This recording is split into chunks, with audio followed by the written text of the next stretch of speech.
la ascensión de Cristo, parte 1. Y bueno, oremos, vamos a orar antes de empezar esta meditación. Padre, te damos gracias en el nombre de Cristo, nuestro Rey y Salvador, por este tiempo de alabanza, por este tiempo de congregarnos, estar unidos en un solo cuerpo. Señor, te doy gracias por tu presencia aquí en este lugar, tu presencia en nuestras vidas y tu presencia, Señor, en cada uno de tus hijos alrededor del mundo, Padre. Gracias, Señor Espíritu Santo, porque tú nos das la sabiduría, la revelación de tu palabra para poder, Señor, enseñarla con unción. Nos das la unción para poder escucharla, Señor, y la unción para ponerla por obra, mi Dios. Porque no queremos ser solamente oidores de tu palabra, pero hacedores y poder vivir, Señor, esta palabra que tú nos revelas en nuestro espíritu. Señor, desde ya glorificamos y te damos gracias por tu palabra y tu presencia en nuestras vidas, Señor, y por que nos vas a hablar a través de tu palabra en esta mañana, en el nombre de Jesús. Amén. Amén. Ok. Mis hermanos, vamos a empezar con este tópico ahora de la ascensión de nuestro Señor Jesucristo. Tal vez es un tópico dentro de la obra redentora de Cristo que no hemos prestado atención, de que no se escucha mucho acerca de esta área de la obra redentora de nuestro Señor Jesucristo. Como todas las partes de los que se compone la obra redentora de nuestro Señor Jesús son importantes, la ascensión también es de vital importancia. Y en este estudio, tal vez vamos a tener 2 estudios de este tópico. Espero pues de que nuestro entendimiento pueda ser más completo y más amplio para poder nosotros entender el significado de la ascensión de nuestro Señor Jesucristo. Como dije, es una área de que casi no lo escuchamos. Yo muy poco lo he predicado, pero eso no quiere decir de que no tiene valor. Pero ahora que estamos estudiando esta área de la obra redentora, esta es una parte muy importante, entonces vamos a prestar atención y nos vamos a centrar y nos vamos a dar cuenta del significado de la ascensión de nuestro Señor Jesucristo. Amén. Ok, entonces vamos a abrir nuestras Biblias, vamos al Evangelio según San Lucas en el capítulo 24. Vamos a leer los últimos versículos de ese capítulo para tener una pequeña introducción referente a este tópico. Capítulo 24 de Lucas, empezando del versículo 50. Y los sacó fuera hasta Betania, y alzando sus manos, los bendijo. Y aconteció que bendiciéndolos, se separó de ellos y fue llevado arriba al cielo. Ellos, después de haberle adorado, volvieron a Jerusalén con gran gozo y estaban siempre en el templo, alabando y bendiciendo a Dios. Aquí vemos de que como los discípulos, después de haber, podríamos decir, despedido a nuestro Señor Jesucristo y lo ven perderse en la nube, desaparecerse en la nube, y la palabra dice de que ellos regresaron al templo gozosos y estuvieron en el templo alabando y bendiciendo a Dios, dice, y estaban siempre en el templo. Importante de que cuando leemos la palabra aquí podemos interpretar esto y decir, estuvieron siempre en el templo. Es una expresión para darnos a entender de que sí, ellos se reunían inicialmente en el templo en Jerusalén, el cual más adelante tenía que ser destruido. Acuérdense de que recién en ese momento la iglesia, después dentro de 10 días, con la venida del Espíritu Santo, se va a iniciar. Y entonces las reuniones, ustedes van a leer en el libro de los Hechos, en ese tiempo, en los primeros pasos de la iglesia de Cristo, los cristianos, los judíos, que empezó, como hemos estudiado ya, la iglesia de Cristo empezó con los judíos. Ellos se reunían en el templo y también se reunían en las casas. Y vemos en el transcurso de esos 40 años hasta la destrucción del templo, entonces ese templo desapareció y entonces la iglesia de Cristo continuaban reuniéndose en los hogares y hasta el día de hoy. Entonces, algo que quiero mencionar referente a este pasaje que acabamos de leer es de que vemos a los discípulos de nuestro Señor Jesús despidiéndolo. Cuando nos ponemos a pensar, mis hermanos, acerca de lo que es despedida, hay una canción, un valse peruano que dice que las despedidas son muy tristes. Y es cierto, ¿no? Las despedidas son muy tristes. Y aquí en el libro de los Hechos hay un pasaje interesante, cómo el pueblo o la iglesia de Éfeso, después de haber tenido a Pablo por el espacio de 2 años y medio o 3 años, enseñándoles a esta iglesia y estando con ellos todos los días, enseñándoles la palabra de Dios. ¿Qué tiempo tan excelente habrá sido para esta iglesia de Éfeso de tener a Pablo todos los días enseñándoles la palabra? Entonces, al cabo de ese tiempo, él tenía que regresar. Se tenía que continuar con su viaje de visitar a las otras iglesias. Cuando vamos al libro de los Hechos, en el capítulo 20, Hechos capítulo 20, vamos a leer la parte final, qué es lo que ocurre cuando se está yendo el apóstol Pablo y dice que ya no va a verlos a estos hermanos de Éfeso más. O sea, se está despidiendo aquí el apóstol Pablo de la iglesia de Éfeso. Y dice que ya ustedes pueden leer todo ese capítulo si desean. Vamos a leer los últimos 2 versículos de ese capítulo para entender. Entonces, vemos la expresión y el significado que hay de una despedida. Entonces vemos aquí, leemos en el versículo 36, Hechos 20, 36 en adelante, en estos últimos 3 versículos. Dice, cuando hubo dicho estas cosas, se puso de rodillas y oró con todos ellos. Entonces hubo gran llanto de todos, y echándose al cuello de Pablo, le besaban, doliéndose en gran manera por la palabra que dijo, de que no verían más su rostro, y le acompañaron al barco. Que me hubiese gustado tener una cámara en aquel momento, de tomarle un vídeo en este momento cuando están en el puerto.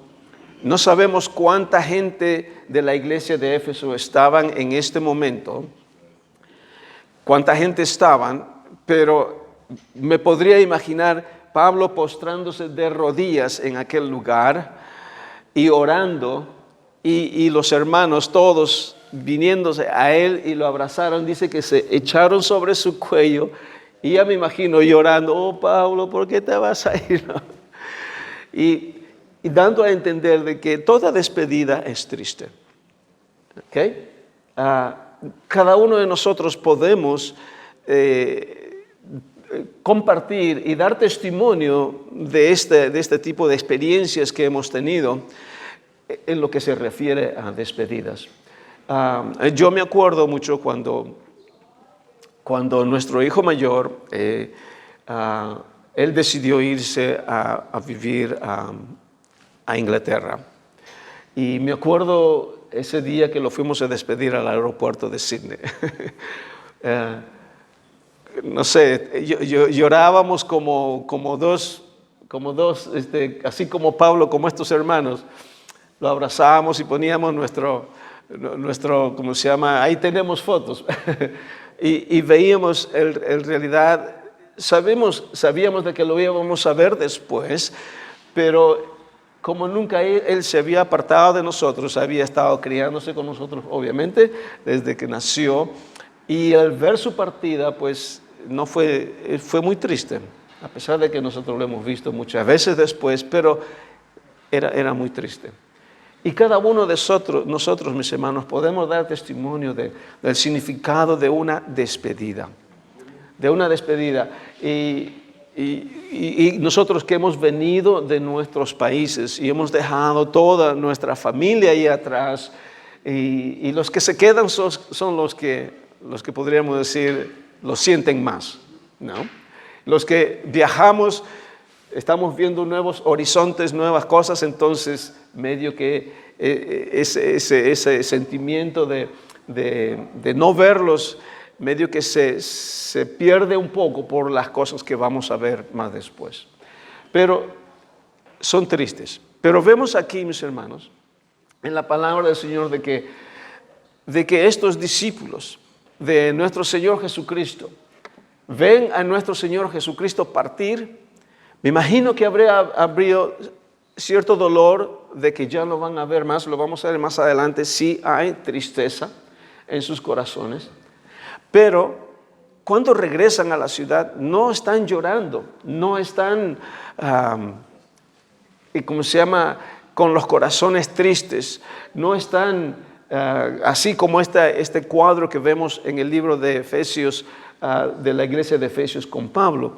Más bien ellos llegan gozosos y dice, y se reunieron en el templo por siempre y estuvieron en comunión y ellos se dieron cuenta de que después, porque ellos ya sabían, cuando el Señor se fue, el Señor les dijo de que ellos no se iban a quedar huérfanos, de que no los iba a dejar solos, pero de que iba a enviar al Espíritu, iba a enviar a otro Consolador. Entonces, cuando vemos esta escena, nos damos cuenta acerca del significado de nuestro Señor Jesucristo, de su partida. Vamos a seguir estudiando este tópico y quiero ahora hacer esta pregunta. Mi pregunta es, ¿por qué es importante? ¿Por qué es importante la ascensión de nuestro Señor Jesús? ¿Por qué es importante? Así que vamos a ver algunos puntos relacionados a esta pregunta. Primeramente, lo más importante es esta. La importancia de la ascensión de nuestro Señor Jesucristo es porque su ascensión es su coronación como rey. Quiero que presten atención a esto. Su ascensión es su coronación como rey. Entonces, nuestro Señor Jesús, Él fue rey desde que Él nació, pero Él no había sido coronado como rey hasta su ascensión. Él empezó a enseñar los principios del reino cuando Él estaba en esos 3 años y medio ministrando, pero no había sido coronado como rey todavía. Entonces, recién, cuando Él en su ascensión se va al cielo, entonces esto toma efecto. Y ahora nuestro Señor Jesús está sentado a la diestra del Padre, reinando desde hace 2000 años. reinando sobre su pueblo, reinando sobre su reino. Entonces vamos a ver versículos, vamos a leer bastante de la palabra en esta mañana que nos hablan precisamente esto. Y nos vamos a dar cuenta de qué tan significativo es esta parte de su obra redentora de nuestro Señor Jesús. Vamos a ir al libro de Hebreos en el capítulo 1, empezando desde el versículo 5 en adelante. Aquí el autor de Hebreos, que para mí es Pablo, ¿okay? Pablo es el autor de Hebreos para mí, aunque no dice la palabra, pero yo entiendo que es Pablo. Aquí el autor dice, empezando en el versículo 5, dice, porque ¿a cuál de los ángeles dijo Dios? Jamás. Mi hijo eres tú. Yo te he engendrado hoy. Y otra vez, yo seré a él padre y él me será a mí hijo. Versículo 6, y otra vez cuando introduce al primogénito en el mundo dice, ¿quién es el primogénito? Nuestro Señor Jesucristo. Primogénito, ¿por qué? Es el primogénito de entre los muertos, porque es el primero que resucitó de entre los muertos, teniendo ahora un cuerpo glorificado. Nuevamente versículo 6, y otra vez cuando introduce al primogénito en el mundo dice, adórenle todos los ángeles de Dios.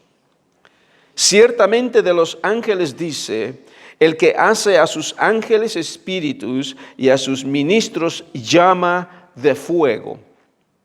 Nosotros somos ministros de Dios, somos llamas de fuego. Gloria a Dios. Versículo 8. Más del Hijo dice, escuchen esto, el versículo 8. Más del Hijo dice, tu trono, oh Dios. Acuérdense, aquí el Padre está hablando del Hijo, de Jesús. Dice, tu trono, oh Dios, por el siglo del siglo, cetro de equidad es el cetro de tu reino. Has amado la justicia y aborrecido la maldad, por lo cual te ungió Dios, el Dios tuyo, con óleo de alegría más que a tus compañeros. Y tú, versículo 10, y tú, oh Señor, en el principio fundaste la tierra y los cielos son obra de tus manos. Ellos perecerán, mas tú permaneces, y todos ellos se envejecerán como una vestidura, y como un vestido los envolverás y serán mudados, pero tú eres el mismo y tus años no acabarán. Entonces, el versículo 13 dice, pues, ¿a cuál de los ángeles dijo Dios jamás? Siéntate a mi diestra hasta que ponga a tus enemigos por estrado de tus pies. Siéntate a mi diestra. Podemos ver aquí, mis hermanos, cómo el Padre se refiere al Hijo, porque Él dice, ¿a quién de los ángeles dijo Dios esto? ¿A quién de los ángeles? Es a Cristo que se está refiriendo. Tu trono, oh Dios, por el siglo del siglo. Cetro de equidad en el versículo 8. Luego en el capítulo 2 de este mismo libro, capítulo 2, empezando del versículo 5 hasta el versículo 10. Vamos a leer nuevamente. Porque no sujetó a los ángeles el mundo venidero. Hemos estado estudiando, mis hermanos, acerca de la era mosaica y el antiguo pacto, el nuevo pacto, el siglo pasado y el siglo que vendrá. Aquí el autor también está refiriéndose a este a este tema que lo hemos estado estudiando en los estudios bíblicos. En el versículo 5 dice, porque no sujetó a los ángeles el mundo venidero. ¿De qué mundo venidero está hablando? Del nuevo pacto, de la nueva era de la iglesia de Cristo. Dice, porque no sujetó a los ángeles el mundo venidero, acerca del cual estamos hablando. Pero alguien testificó en cierto lugar diciendo, ¿qué es el hombre? Escuchen, aquí está hablando acerca del hombre, ¿ok? Cuando Dios creó. Ustedes pueden leer, este pasaje está en el Salmo 8. Aquí el autor está describiendo lo que dice el Salmo 8. Esto hablando acerca del hombre, no de nuestro Señor Jesús, sino del hombre. Nuevamente, el versículo 6. ¿Qué es el hombre para que te acuerdes de él? ¿O el hijo del hombre para que le visites? Le hiciste un poco menor que los ángeles, le coronaste de gloria y de honra, y le pusiste sobre las obras de tus manos. Todo lo sujetaste bajo sus pies, porque en cuanto le sujetó todas las cosas, nada dejó que no sea sujeto a él. Pero todavía no vemos que todas las cosas le sean sujetas, pero vemos a aquel que fue hecho un poco menor que los ángeles. ¿A quién se está refiriendo? A Jesús. Escuchen esto, mis hermanos, porque es muy importante. Como por ejemplo, los testigos de Jehová utilizan versículos como estos para hablar de que Jesús fue un ser creado y de que Él no es Dios. ¿Ok? En este versículo 9 dice, pero vemos a aquel que fue hecho, escuchen, hecho, un poco menor que los ángeles, a Jesús. Entonces ellos dicen, aquí Jesús dice que fue hecho. Lo importante es de que leamos el texto completo a qué se está refiriendo cuando dice que fue hecho. Dice que fue hecho un poco menor que los ángeles, a Jesús, coronado de gloria y de honra, dice, a causa del padecimiento de la muerte. Cuando dice que fue hecho, no se está refiriendo de que Dios hizo a Jesús, como nos ha creado a nosotros. No se está refiriendo a Él, se está refiriendo al sufrimiento, a los padecimientos que Él tenía que pasar por causa de la redención. ¿Me entienden? Entonces, nos está hablando de que ahora dice que, pero vemos, versículo 9, pero vemos a aquel que fue hecho un poco menor que los ángeles, a Jesús, coronado de gloria. Aquí dice, nos habla de que fue coronado de gloria. Ya hemos leído, por ejemplo, en lo que leímos en el capítulo 1, al comienzo, donde el Padre habla del Hijo y le dice, tu trono, oh Dios. Y luego vemos aquí en este versículo 9 del capítulo 2, donde dice que fue creado un poco menor que los ángeles. Entonces es importante de que nosotros tengamos este conocimiento de la palabra. Cuando vengan otras personas y nos hablan acerca de este versículo 9 donde dice que Jesús fue creado, que tengamos y sepamos a qué se está refiriendo, porque ya vemos anteriormente de lo que el Padre dice del Hijo. Entonces, la razón por que el autor está poniendo de que fue creado menor, un poco menor que los ángeles, es por causa de sus padecimientos. Se está refiriendo a sus padecimientos, no se está refiriendo a él que fue creado. Eso quería enfatizar porque es muy importante que lo sepamos, mis hermanos, pero aquí en este versículo dice que fue coronado de gloria y honra. Versículo 10, porque convenía a aquel cuya causa son todas las cosas. Aquí mire, por Cristo fueron hechas todas las cosas, porque convenía a aquel por cuya causa son todas las cosas y por quien todas las cosas subsisten, que habiendo de llevar muchos hijos a la gloria, perfeccionase por aflicciones al autor de la salvación de ellos.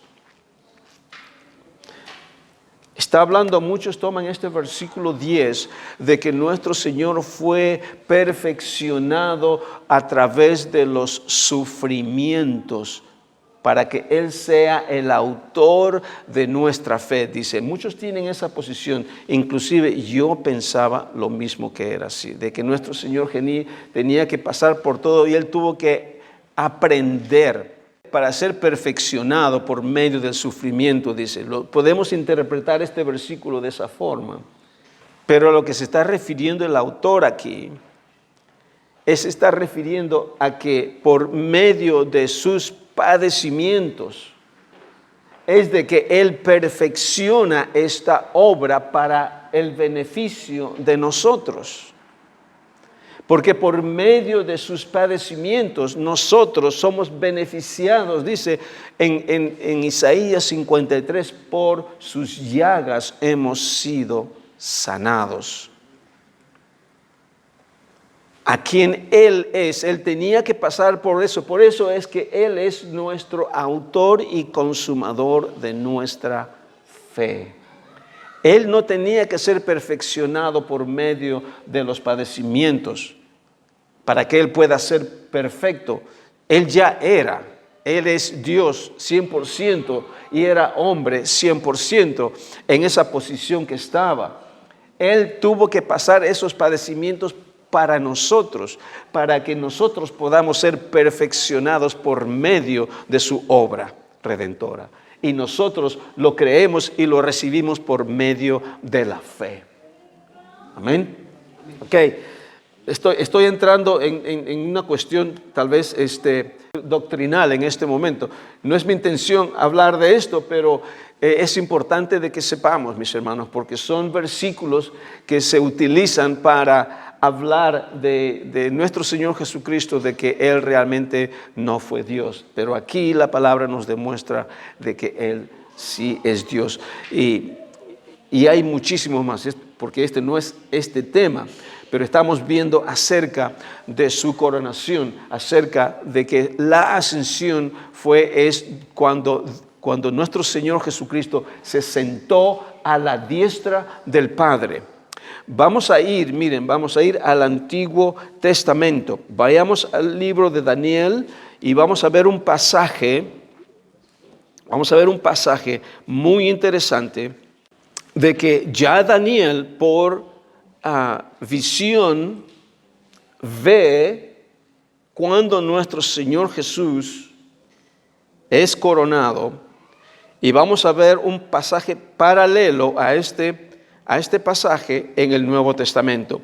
En el capítulo 7 de Daniel, versículos 13 y 14, Daniel dice esto: miraba yo en la visión de la noche, y he aquí con las nubes del cielo venía uno como un hijo del hombre. Se está refiriendo a nuestro Señor Jesús, que vino hasta el anciano de días. ¿Quién es el anciano de días? El Padre, Dios. Y le hicieron acercarse delante de él, y le fue dado dominio, gloria y reino, para que todos los pueblos, naciones y lenguas le sirvieran. Y su dominio es dominio eterno, que nunca pasará, y su reino uno que no será destruido. ¿Se dan cuenta? El el profeta Daniel está viendo por medio de una visión acerca de aquel que dice que ve como él, como un hijo de hombre. Está hablando de nuestro Señor Jesús. Porque nuestro Señor Jesucristo, Él también dice de que Él es el Hijo del Hombre. Ustedes lo van a leer porque ahí está mencionando lo que dice Ezequiel, porque esa expresión también es en Ezequiel hablando acerca del Hijo del Hombre. Pero cuando habla nuestro Señor Jesucristo, Hijo del Hombre, se está refiriendo al Hijo de Dios, a Él mismo. Vayamos al Mateo capítulo 26, porque este pasaje es paralelo a que acabamos de leer en Daniel. Mateo capítulo 26. Aquí nuestro Señor Jesucristo está ante el concilio. Aquí ha sido ya arrestado, está siendo interrogado. Empezamos en el versículo 57. Los que prendieron a Jesús le llevaron al sumo sacerdote Caifás. Aquí escuchen, el sumo sacerdote es Caifás. Es el sacerdote máximo en aquel tiempo. Acordémonos de que la ley está vigente en este momento y el sacerdote Caifás tiene autoridad, ¿ok? Toda la autoridad en aquel tiempo bajo la ley. Sobre la ley, mejor dicho. Leo nuevamente. Los que prendieron a Jesús le llevaron al sumo sacerdote Caifás, a donde estaban reunidos los escribas y los ancianos. Mas Pedro le seguía de lejos hasta el patio del sumo sacerdote, y entrando se sentó con los alguaciles para ver el fin. Y los principales sacerdotes y los ancianos y todo el concilio buscaban falso testimonio contra Jesús para entregarle a la muerte. Y no lo hallaron, aunque muchos testigos falsos se presentaban.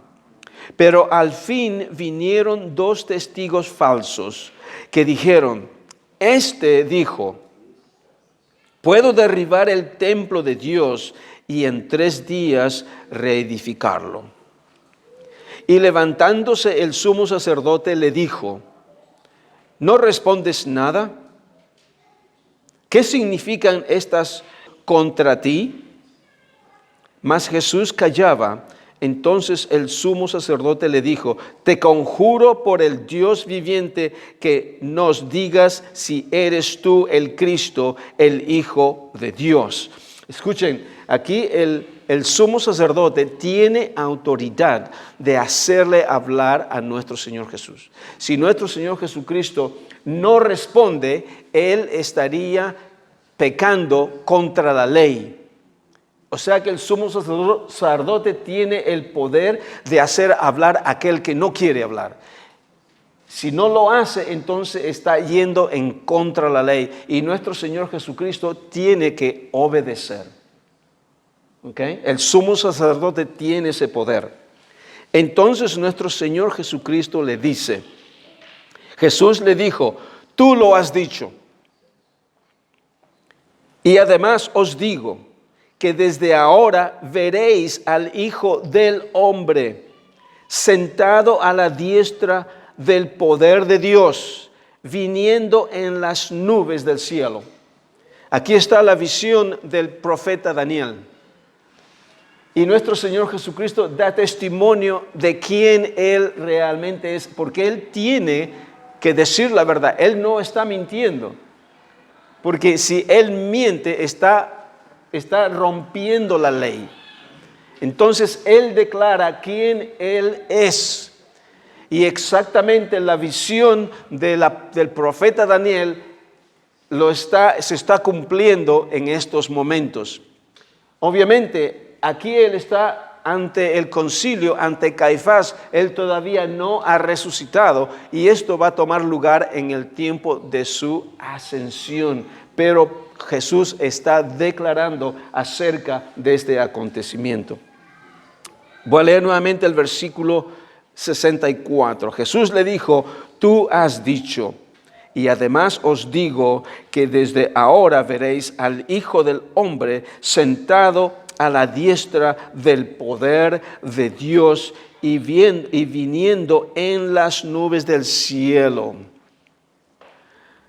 O sea, ¿qué es lo que está ocurriendo aquí? En su ascensión vemos que a nuestro Señor Jesucristo se va y se pierde en las nubes. Tenemos la impresión de que se va en las nubes, pero aquí está hablando de que dice descender. En realidad está descendiendo, está ascendiendo al trono que Él tiene que ocupar junto al lado del Padre. Y miren, el versículo después, el 65, dice: entonces el sumo sacerdote rasgó sus vestiduras, diciendo: ha blasfemado.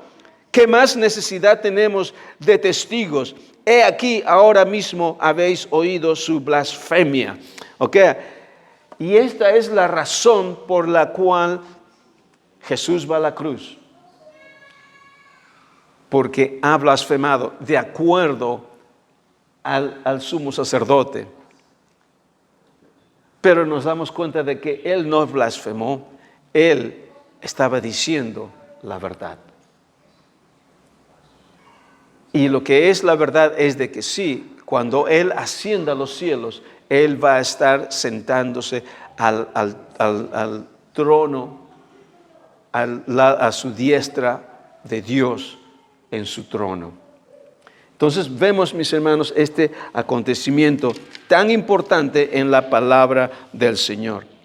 Vayamos a otro pasaje que también habla lo mismo, acerca de que su ascensión es su coronación como rey. En el Salmo 110, el Salmo 110 es el salmo que más se menciona en el Nuevo Testamento. ¿Cuál es este Salmo 110, versículo 1? Dice: Jehová dijo a mi Señor: siéntate a mi diestra hasta que ponga a tus enemigos por estrado de tus pies. Y esto es precisamente lo que hemos leído anteriormente en el libro de Hebreos.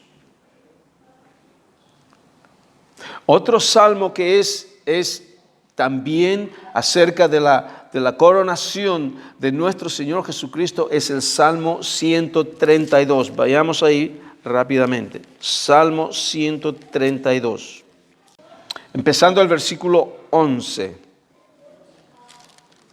hasta el versículo 18. En verdad juró Jehová a David,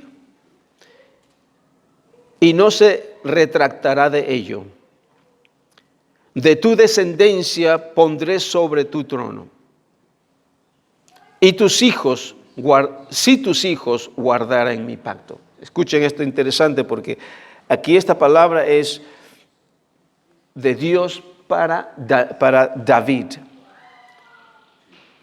Dice: en verdad juró Jehová a David y no se retractará de ello: de tu descendencia pondré sobre tu trono. O sea que él promete y dice y profetiza a David de que de alguien de su descendencia se va a sentar en el trono de ¿quién? El trono de David. Pero luego en ese versículo, en el versículo 12 dice: si tus hijos guardaren mi pacto. O sea, le está hablando con condición. Y resulta de que muchos, los descendientes, los reyes que vinieron después de él, nadie pudo cumplir con los mandamientos y nadie pudo mantenerse fiel a Dios. Y es por ello de que nadie pudo sentarse en el trono de David. Escuchen esto interesante, porque cuando la palabra y los profetas hablan del trono de David, después que él ya ha muerto, porque sabemos de que el sucesor de David fue su hijo Salomón. Y Salomón reinó por un periodo de 40 años. Y después de Salomón venía Jeroboam, su hijo. Y después de su hijo vinieron todas las descendencias de David. Y todos estaban sentados, todos eran reyes. Se estaban sentando en el trono como rey, como David. Pero cuando Dios está hablando aquí, no está hablando de ese reinado físico, de ese trono físico en aquel tiempo de Israel. No está hablando de ese trono. Está hablando del trono donde realmente es ahora del reino de Dios que nunca tendrá fin. Está hablando de este trono espiritual, no está hablando de un trono físico. Entonces, el único que podía cumplir estas condiciones para que sea el rey de Israel por la eternidad es nuestro Señor Jesucristo. Entonces, aquí Él dice en este pasaje, en este salmo, dice en el versículo 12, si tus hijos guardaren mi pacto y mi testimonio que yo les enseñaré, sus hijos también se sentarán sobre tu trono para siempre. Sus hijos, está hablando de los hijos de sus hijos, que se sentarán juntamente con Él. ¿De quién está hablando? Está hablando de nuestro Señor Jesucristo, de que Él es el hijo de David, de que se va a sentar en su trono. ¿Pero trono de qué? Un trono espiritual, un trono al lado del Padre. Cuando Pablo, mejor dicho, cuando aquí el salmista está hablando acerca del trono de David, está hablando del trono de Dios. Está hablando del trono de Dios, porque nuestro Señor Jesucristo es nuestro Rey ahora y Él está sentado a la diestra del Padre. Entonces, aquí esta profecía se cumple en su ascensión. Y cuando dice, y sus hijos se sentarán juntamente con Él. ¿De quién se está refiriendo? Nosotros somos sus hijos. Dice Efesios que Él nos ha hecho sentar juntamente con Él en los lugares celestiales. Nos está hablando acerca de nuestro Rey que está sentado ya desde hace 2000 años atrás y juntamente con Él, dice sus hijos, está hablando de su iglesia, de cada uno de nosotros, todos aquellos que hemos llegado por medio de la fe y hemos nacido de nuevo y hemos hecho de Cristo nuestro Rey, estamos sentados juntamente con Él en los lugares celestiales. Se dan cuenta de la importancia de su ascensión, es su coronación. Y seguimos leyendo este salmo. Luego dice en el versículo 13, porque Jehová ha elegido a Sión, la quiso por habitación para sí. Este es para siempre el lugar de mi reposo. Aquí habitaré porque la he querido. Este pasaje es súper. Ustedes van a decir, ¿qué significado tiene Sión con esto? Tiene mucho que ver. Ustedes saben qué es Sión. Sión es el lugar en Jerusalén. El monte de Sión. El monte de Sión es donde el lugar geográfico en Jerusalén en donde estaba edificado el templo. Pero cuando hablamos del monte de Sión, estamos hablando de algo espiritual. Estamos hablando acerca de esta nueva Jerusalén, la nueva Israel se está refiriendo. Entonces, cuando hablamos de Sión, estamos hablando acerca de la iglesia de Cristo. Miren, vayamos al libro de Hebreos en el capítulo 12. El libro de Hebreos en el capítulo 12 nos describe esto de Sión. Acuérdense lo que acabábamos de leer, que voy a leer nuevamente el versículo 13 para que se acuerden. Porque Jehová ha elegido a Sión, la quiso para habitación para sí. Este es para siempre el lugar de mi reposo. Aquí habitaré porque la he querido. En el capítulo 12 de Hebreos dice a partir del versículo 22. Si ustedes lo leen a partir del versículo 18, se van a dar cuenta de que está hablando acerca de dos montes. El monte Sinaí, donde el pueblo de Israel recibió la ley y lo que significaba la ley para aquel tiempo. Y luego en el versículo 22, el autor dice que no nos hemos acercado, dice, a este monte de Sinaí, sino que os habéis acercado al monte de Sión, a la ciudad del Dios vivo, Jerusalén la celestial, a la compañía de muchos millares de ángeles, a la congregación de los primogénitos que están escritos en los cielos, a Dios el juez de todos, a los espíritus de los justos hechos perfectos, a Jesús el mediador del nuevo pacto y a la sangre rociada que habla mejor que la de Abel. Está hablando nuestro Señor Jesús, está hablando esta profecía, este Salmo 132 se cumple aquí con la coronación y quién realmente nuestro Señor Jesucristo es.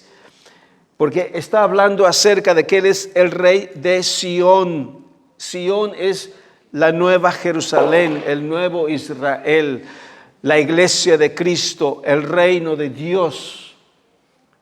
Ese es el Sión, a ese se está refiriendo. No está hablando de nada físico, nada geográfico, porque geográficamente Sión en aquel tiempo, en el tiempo del rey David, él había elegido esta porción de terreno en la parte sur de Jerusalén como lugar donde él habitaba y el lugar donde el templo iba a ser edificado. Eso era, pero no está hablando de nada físico, está hablando de lo que iba a venir por medio de Jesucristo. Amén. Entonces podemos entender, mis hermanos, del significado de esto. Y ya se me fue el tiempo. Voy a terminar con 2 versículos más y vamos a continuar la próxima semana. En el libro de los Hechos, por favor. Libro de los Hechos en el capítulo 2.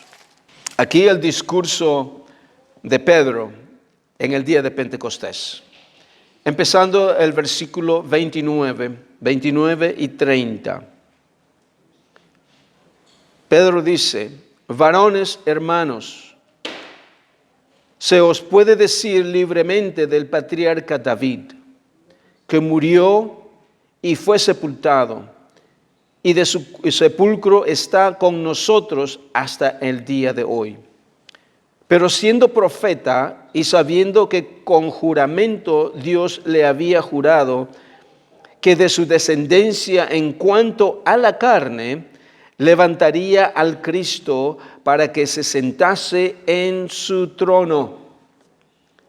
¿En el trono de quién? En el trono de David. Entonces, cuando hablamos del trono de David, en realidad no estamos hablando de aquel trono físico que ocuparon los reyes en el Antiguo Testamento. Estaba hablando del trono de Dios. Este es el tipo que está utilizando el autor aquí para describir el trono de Dios.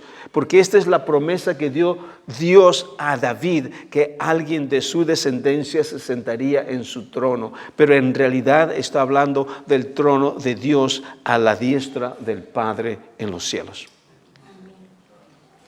Y es desde ahí en donde está reinando nuestro Dios el día de hoy. Terminamos con el libro de Apocalipsis en el capítulo 3, versículo 21. Dice nuestro Señor Jesús: al que venciere, le daré que se siente conmigo en mi trono, así como yo he vencido y me he sentado con mi Padre en su trono. Amén. Al que venciere, le daré que se siente conmigo en mi trono. Y uno va a decir, bueno, Señor Jesús, yo no he vencido todas las veces. He sido vencido muchas veces. Uno puede decir, entonces yo no me puedo sentar contigo en tu trono, al que venciere. Porque Él dice, porque yo he vencido, así como yo he vencido, y me he sentado en el trono de mi Padre. Lo lindo, mis hermanos, es porque si es que Él ha vencido, nosotros hemos vencido. Porque nosotros ahora caminamos por medio de Él. Porque nuestra justicia y nuestra santificación no viene de nuestras obras, no proviene de nuestras obras, proviene de su obra perfecta y completa que Él hizo por nosotros. Porque si es que Él ha vencido, nosotros hemos vencido. Y si es que Él está sentado a la diestra del Padre, nos ha hecho sentar a nosotros juntamente con Él a la diestra del Padre. Y ahora Cristo está reinando por toda la eternidad, con nosotros sentados juntamente con Él, porque la cabeza y el cuerpo tienen que estar unidos, amén. Pero nosotros estamos ahora en la tierra, ahora llevando a cabo, su cuerpo está en la tierra y la cabeza también está ahora de nosotros, porque Cristo en nosotros, la esperanza de gloria, y ahora estamos llevando este evangelio, estamos llevando esta esperanza, estamos llevando adelante este reino, la obra que Él empezó hace 2000 años atrás. Su cuerpo la continúa haciendo hasta su venida final. Amén. Amén. Quiero terminar con esto. Nuestro Señor Jesús fue rey desde que Él nació. Porque vemos en el libro de Lucas, dice de que el rey del mundo ha nacido en Belén. Pero Él no Él no fue coronado hasta su ascensión. Si ustedes ven esta similitud en el rey David. Por ejemplo, el rey David, él fue ungido como rey de Israel cuando era un adolescente. Pero él no fue coronado rey hasta después que murió Saúl. Cuando David fue ungido como rey, Saúl era rey.